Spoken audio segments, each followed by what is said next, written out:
Good evening, everyone.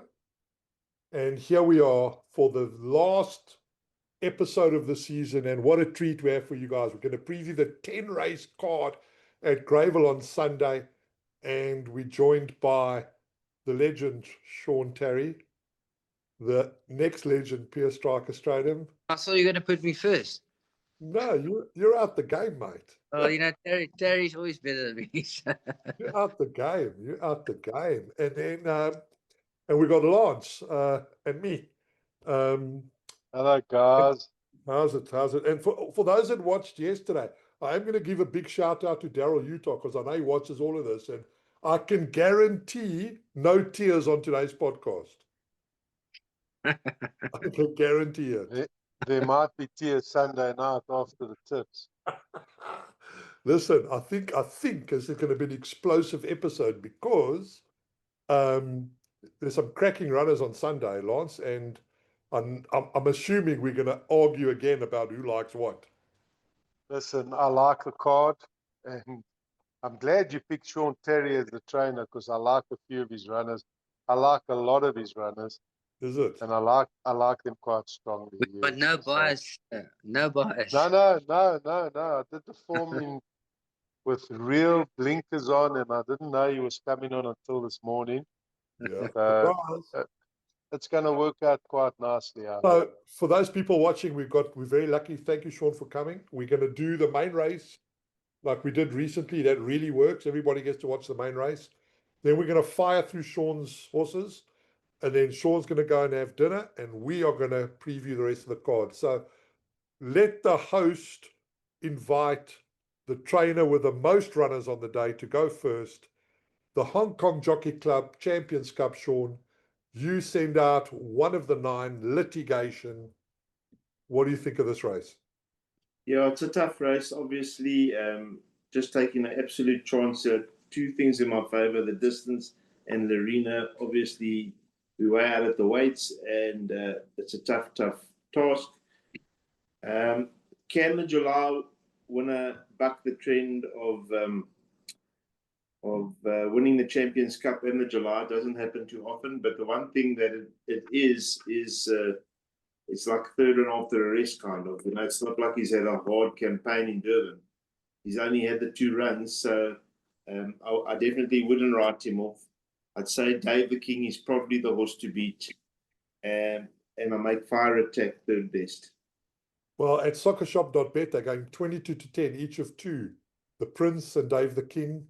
Gladiatorian 6-1 with Fire Attack. See It Again 6.5-1. Royal Victory 15-2. Montine 23-1. 30-1. Son of Raj.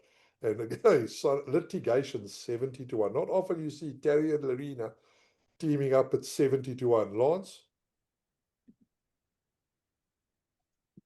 Yeah, it's not often you'll see the Sean Tarry or 70-1, but I did say I like a few of Sean Tarry's horses on the day. This wasn't one of them.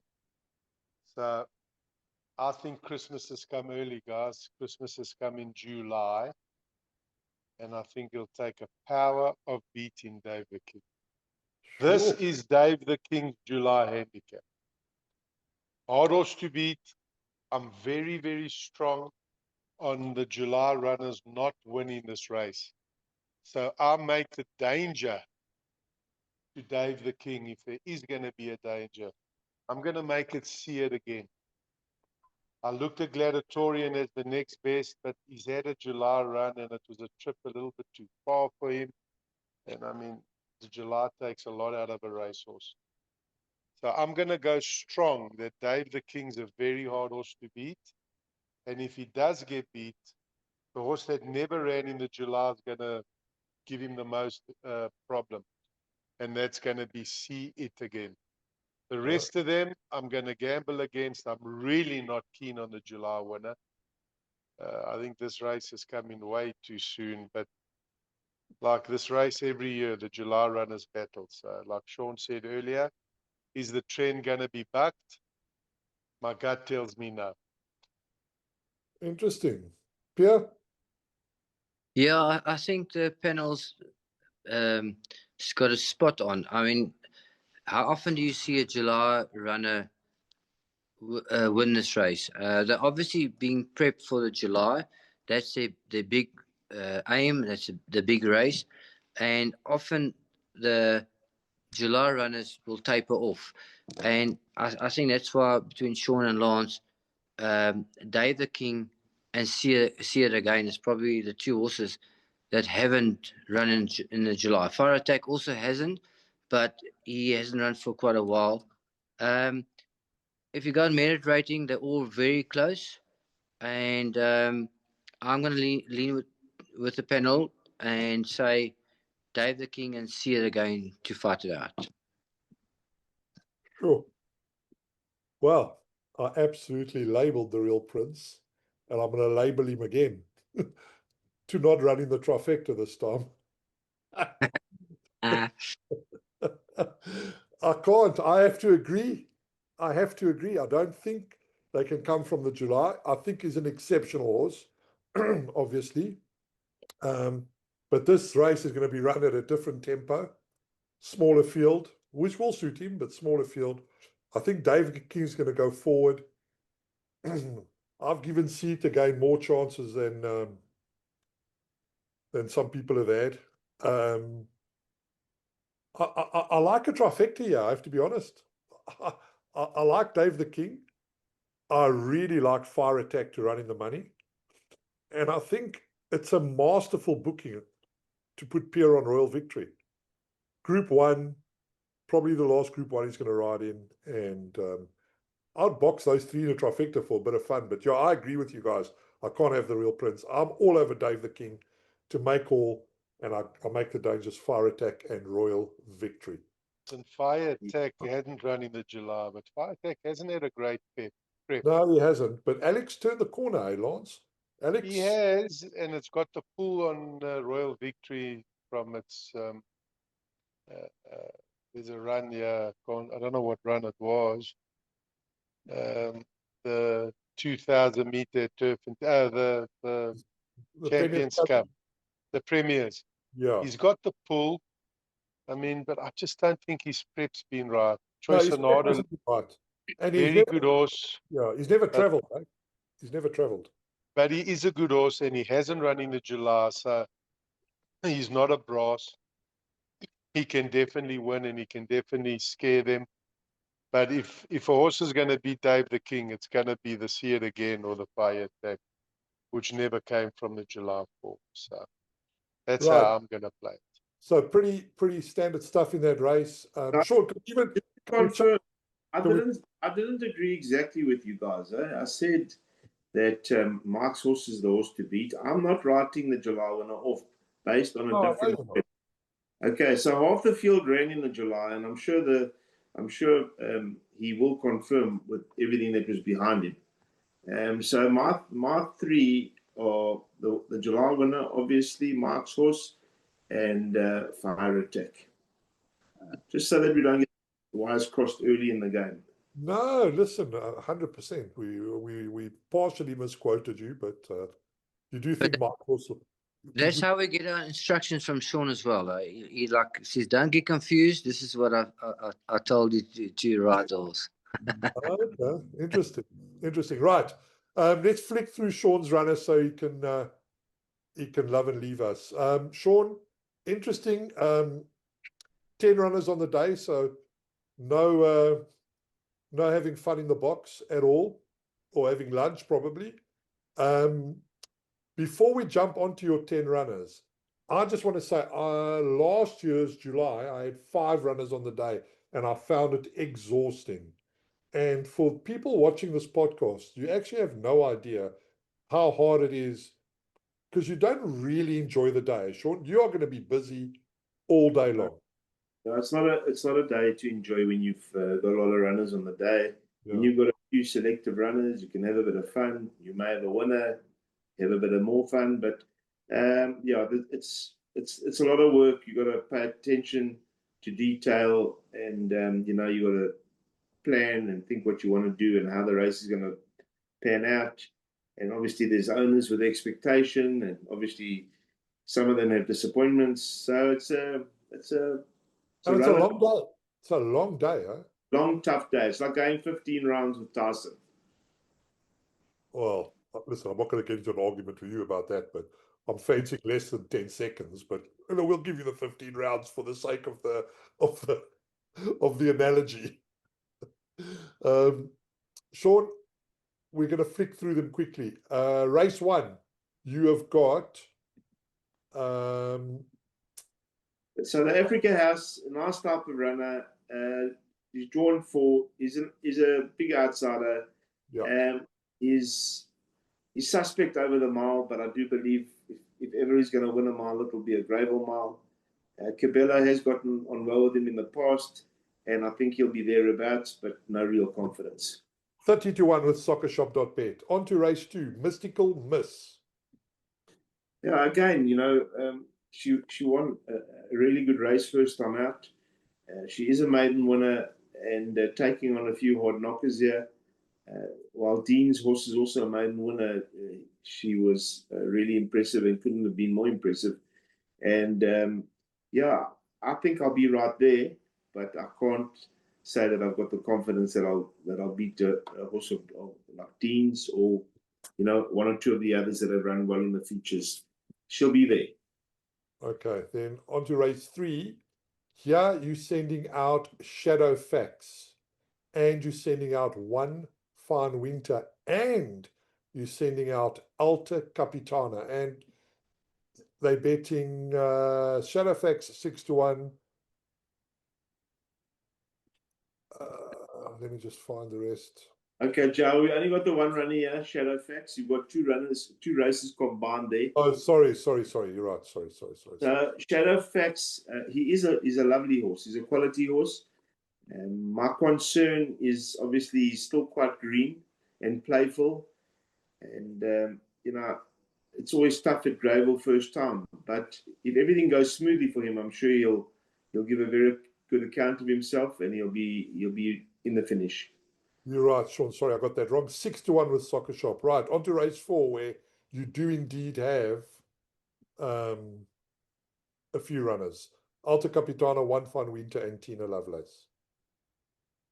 Well, Alta Capitana is a lovely filly. I think she's going to be a classic filly. She's going to want the 10 furlongs in time. I'm hoping that she's going to be sharp enough for the mile. She's got a lovely draw, and Gavin retains the ride. I'm sure he would have learnt a lot. He came from a long way back last time out, and I'm sure with the 2 draw, he's going to be a lot handier. One Fine Winter takes a step up in trip. I think she's looking for it. Also, great draw. Healthy respect for the favourite, but I mean, I'm sure we'll give him something to think about. Yeah, she's the shortest of yours. She's 3-1 with Lance's Soccer Shop. Golden Palm 5-10. And Alta Capitana is a nice price, 23-1, as is Tina Lovelace. Yeah, listen, I think they both got to just raise their game a little, but Alta Capitana can improve because, as I said, the dropout tactics didn't work the last time, and we're going to have to be a lot closer if we want to, be there when the photos are taken.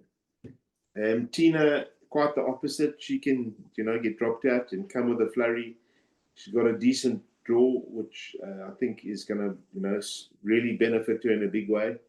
And I'm very hopeful that we can at least pose some opposition to this favourite. Yeah, you have to be fair. Sean, sorry, of your runners, which one do you prefer? I think the best of the 3 at this stage is One Fine Winter. The question mark, is she going to get the mile? Okay, she is by Water Winter out of a trippy mare. And I wouldn't be putting her in the race if I didn't think that she could, because there were 2 sprints to go for on the same day. But I mean, the jury is out and we're going to find out on Sunday. The other 2 are quality fillies, and Alta Capitana has got more scope for improvement as she's only had 3 runs.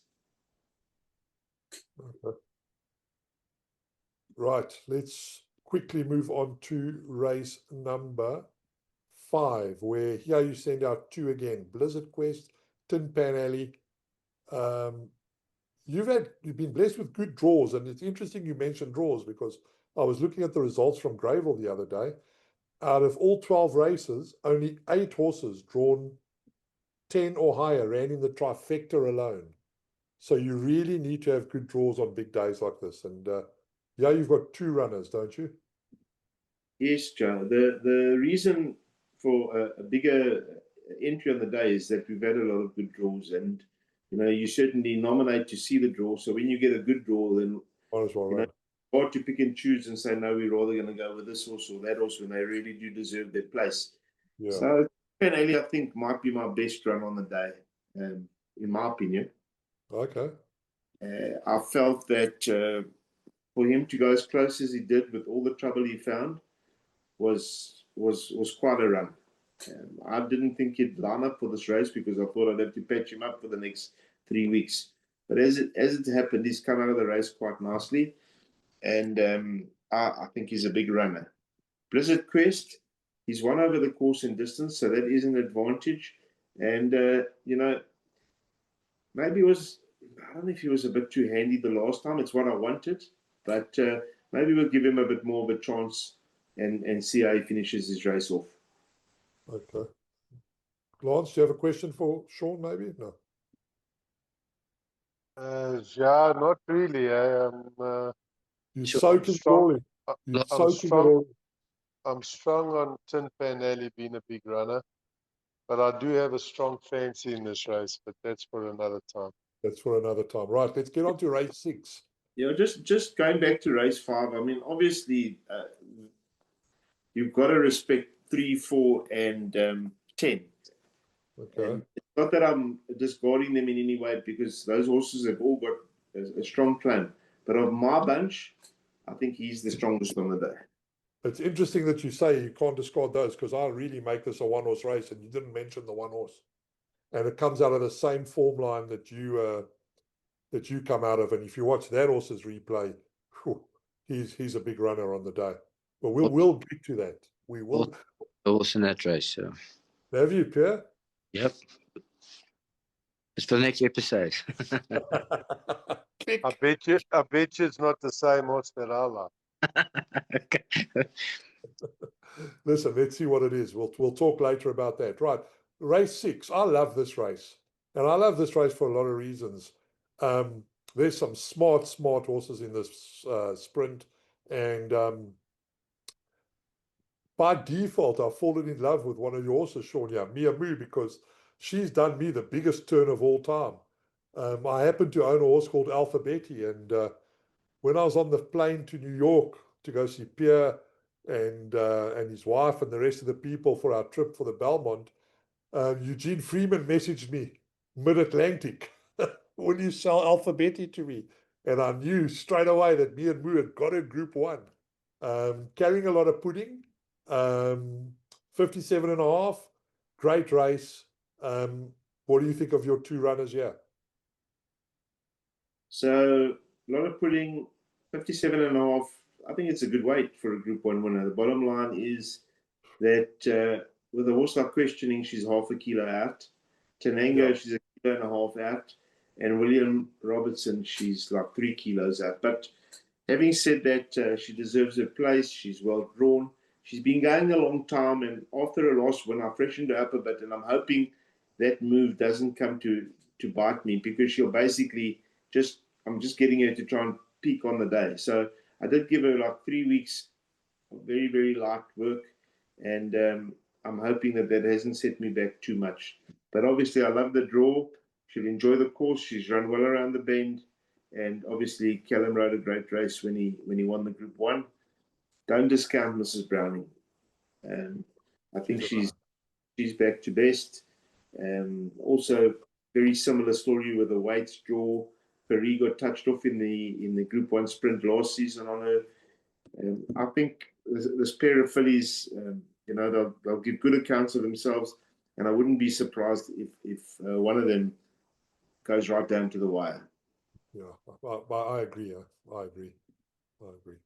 Right, we'll shoot on to race 7 quickly. Okay. Now, interesting runner in race 7, Sean. It's not often we see horses so early in their careers run over so far. Yeah, well, you know what? I agree with you. He'll be at his best at 10. Okay, so he's still got 2 seasons to go. So I'll share your sentiment, Joe. Improving. He's improving. Listen, at the end of the day, he deserves his place. 55.5 is not a bad weight for a Gold Cup winner. And yeah, I think it's a tough field. Obviously, the favorite I think is King Palace, and it needs respect. It deserves its place at the top of the boards. Other than that, it does look like an open type of race, and I don't think he's out of it. And I mean, I just want to get this out because I know people do watch this podcast. Can be nothing better than to own a horse like this. I just want to say I was half chaffing, but he's clearly enjoying his racing. Okay. He's earned 1.9 million rand in stakes. He's always there or thereabouts. And for the whole host of owners, Lahoud, Bloomberg, Citron, Poidia, Poriazes, Lahoud again, the whole team, it's just lacquer to see a horse like this still running competitively. So, Yeah, I mean, we didn't pay much. We didn't pay much for him after, obviously after his prime. And it's a great group of guys. We're having a bit of fun. We've had a few feature places with him. And, I'm sure he'll run well. yeah, I think it's great, Sean. I really do. Right, so we've done race 8 already. We're on to race 9. Again, 2 runners. Again, well drawn. Red Maple and Let's Go Now. Yeah, that at soccershop.bet, Red Maple is 13-1. There's been a little bit of money for him. And Let's Go Now, 14-1. What are your thoughts? So Red Maple unfortunately had an injury, and I had to give her a little bit more time than I expected to. I was hoping to give her a prep run, but I felt she wasn't, where I wanted her to be when that right race came up, and I chose to gallop her at home instead. I'm happy with her, but I mean, it is an ask. 7-month break, but she's got a draw. She's won over the course, and I'm just hoping that she runs fresh. Obviously, it'll be a last start before she goes up to stud. So I don't know what to expect, but I'm just hoping that she gives us a top run. I'm pretty sure I tipped her. The last time she won at Gravel. And Let's Go Now. On any other day, I would give Let's Go Now a massive chance in this race. But first of all, her last run was below par, and second of all, she hasn't put a good run together at Gravel. I think she's been there twice and disappointed twice. So, later on in the day, I'm just hoping that for a much better run at the course. I think it might be her last run as well, and just hoping for a good run. Right. And last but not least, the last race of the day, you send out Rodeo Drive. Again, it would be remiss of me to not pass on our condolences to Jodie and her family. It's a long day. Lance has got this horse at 4-1. Tell us what you think. Yeah, just to agree with you and say condolences. I mean, Sue Peter was a great horsewoman, and she prepared my babies for many, many years before Jodie took over. And yeah, it's a sad day for the industry to lose a lady like that. Rodeo Drive has had a good prep. Third run after a rest. This is more my style of prepping a horse for a race. She came down to Gravel. She needed the run. She was favourite, unfortunately, but I had to start off somewhere, and she definitely did need the run. That's My Baby came and won again, which is encouraging. And I thought her last run was full of merit. She seemed to be inconvenienced quite a bit when she was making her run, and I thought she did really well to get beaten only 2.5 lengths. So this is a peak run. We're coming back to 1,000 meters. I think she's probably more effective over 12, but she certainly has a reasonable record over the distance.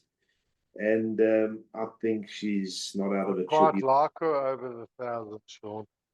Well, we might as well get that over with. This is one of my best bets on the card, to be honest with you. Okay, well, I'm happy with it. I like it. I think she'll run well. Okay. Sean, thanks for that. Thanks, gentlemen. We'll take a recess. Thank you for your time. All the Thanks, best, Johnny. all the best on Sunday. I know what the jury has to say, so Enjoy the rest of the evening. You'll have to watch. Thanks, Sean. Thank you. Ciao. Ciao. Right.